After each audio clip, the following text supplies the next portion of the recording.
কি বারবার প্রজনন করাচ্ছি, গরু কনসেপ্ট করতেছে না। একটা গাভীকে অনেকেই 5 বার 7 বার 10 বার পর্যন্ত প্রজনন করাইছেন, কিন্তু ওই হিট রাখে নাই বা বাচ্চা কনসেপ্ট করে নাই, 20টা কনসেপ্ট হয় নাই। বিসমিল্লাহির রহমানির রহিম। দর্শক মণ্ডলী, বরাবর নেয় নতুন একটা ভিডিও নিয়ে হাজির হলাম আপনাদের মাঝে। অনেক খামারিরাই প্রশ্ন করেন যে গরুর বীজ কনসেপ্ট না করার কারণ কি, বারবার প্রজনন করাচ্ছি, গরু কনসেপ্ট করতেছে না। একটা গাভীকে অনেকেই 5 বার 7 বার 10 বার পর্যন্ত প্রজনন করাইছেন, কিন্তু ওই হিট রাখে নাই বা বাচ্চা কনসেপ্ট করে নাই, 20টা কনসেপ্ট হয় নাই।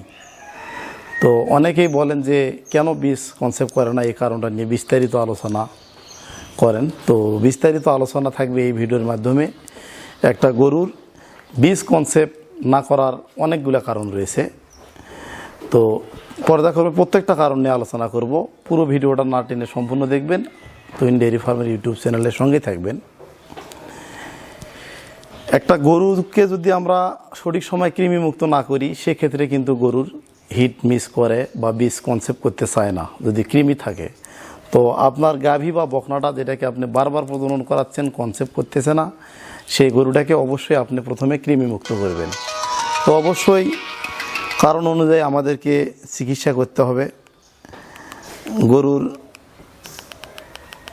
যদি কৃমি মুক্ত না করা থাকে, সেক্ষেত্রে অবশ্যই আপনারা কৃমিনাশক ডোজ দিবেন, দিয়ে আপনারা কৃমিমুক্ত করবেন। তো তারপরে যে বিষয়টা হচ্ছে পরিপূর্ণ হিটে না আসা। একটা গরু প্রসাবের রাস্তা দিয়ে হালকা একটু মিউকাস আসতেছে, ফল সিট মনে হচ্ছে, এটাকে ফল সিট বলে। হালকা মিউকাস আসলে বা ফল সিট আসলে ওই হিটে গরুকে বীজ দিলে কখনোই কনসেপ্ট করবে না। তো কৃমিমুক্ত না করার কারণে কনসেপ্ট করবে না, আবার ফল সিট হলেও গরু কনসেপ্ট করবে না। তো সেক্ষেত্রে কী করতে হবে, আপনার গরুটাকে বা বকনাটাকে বা গাভীটাকে পুরোপুরি হিটে আনতে হবে। সেক্ষেত্রে কৃমিনাশক ডোজ দিয়ে এডি ইনজেকশন দিতে হবে এবং জিঙ্ক খাওয়াতে হবে, পর্যাপ্ত ভিটামিন মিনারেল নিশ্চিত করতে হবে। তাহলে কিন্তু গরুটা পর্যাপ্ত পরিমাণ হিটে আসবে, সেক্ষেত্রে বীজটা মিস হবে না। আবার সঠিক সময়ে যদি আপনার গরুটাকে প্রজনন না করান, আপনার গাভীটা বা বকনাটাকে সঠিক সময়ে প্রজনন না করান, অর্থাৎ একটা গাভী বা বকনা হিটে আসলে 12 ঘন্টার পরে 18 ঘন্টার মধ্যে প্রজনন করাতে হয় বা ইনসেমিনেশন করতে হয়। তো দেখা গেছে সকালবেলা আপনার গরুটা হিটে আসলো, আপনি সকালবেলায় সঙ্গে সঙ্গে তৎক্ষণাৎ আপনি এআই কর্মী ডেকে যদি আপনি প্রজনন করান, সেক্ষেত্রে আপনার গরুটা হিট কনসেপ্ট করবে না বা বাচ্চা ধারণ করবে না। তো অবশ্যই এক্ষেত্রে হিটের যে সময়, হিটের যে টাইম, এটা মেনটেন করে গরুটাকে প্রজনন করাতে হবে।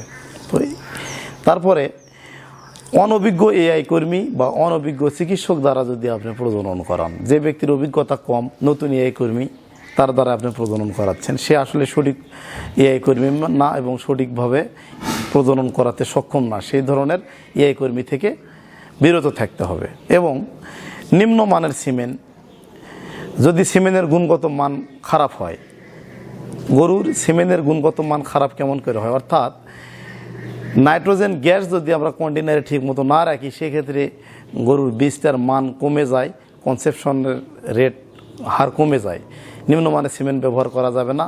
সবসময় ভালো মানের এবং গরুর সিমেন্টের যে ভ্রূণটা, স্পামটা, এটা জীবিত থাকা অবস্থায় এই ধরনের ভালো মানের সিমেন্ট দিয়ে গরুকে প্রজনন করাতে হবে এবং সময়টা মেনটেন করে প্রজনন করাতে হবে। সেক্ষেত্রে কিন্তু গরুর কনসেপ্ট করার সম্ভাবনাটা বেশি থাকে।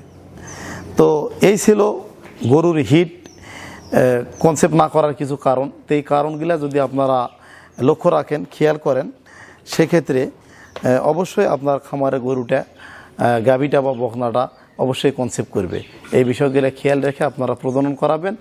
ভালো মানের সিমেন্ট, অভিজ্ঞ চিকিৎসক এবং ভালো চিকিৎসা দেওয়ার মাধ্যমেই, সঠিক সময় প্রজনন করার মাধ্যমেই এবং গরুকে পুষ্টি নিশ্চিত করে কৃমিমুক্ত করে গরুকে প্রজনন করাটা সবচেয়ে বেটার। আর একটা বিষয়, অনেক গরু ভালো, যেগুলো মান ভালো গাভীর, হিটে আসে বাচ্চা দেওয়ার 20 থেকে 25 দিন পরেই হিটে আসে, সেক্ষেত্রে অনেক খামারি কী করেন, আপনারা প্রজনন করান। মনে রাখতে হবে, একটা গরু যখন বাচ্চা প্রসব করবে, তারপরে ওর সার্ভিসটা বা জরায়ুটা আবার স্বাভাবিক অবস্থায় বাচ্চা প্রজনন অক্ষম হতে বাচ্চা প্রজনন দেওয়ার ক্ষমতা ধারণ করতে মোটামুটি 40 দিন সময় লাগে। তো আপনারা কি করবেন, বাচ্চা দেওয়ার দিন থেকে 40 দিনের পরে গরুটাকে কৃমিমুক্ত করবেন, করার পরে 60 দিন মানে বাচ্চা দেওয়ার থেকে 2 মাসের পর 60 দিনের পর থেকে যে কোনো সময় আপনার প্রজনন করান, ইনশাল্লাহ কনসেপ্ট করবে। এই ছিল আজকের ভিডিও। সকলে ভালো থাকবেন, সুস্থ থাকবেন। আসসালামু আলাইকুম।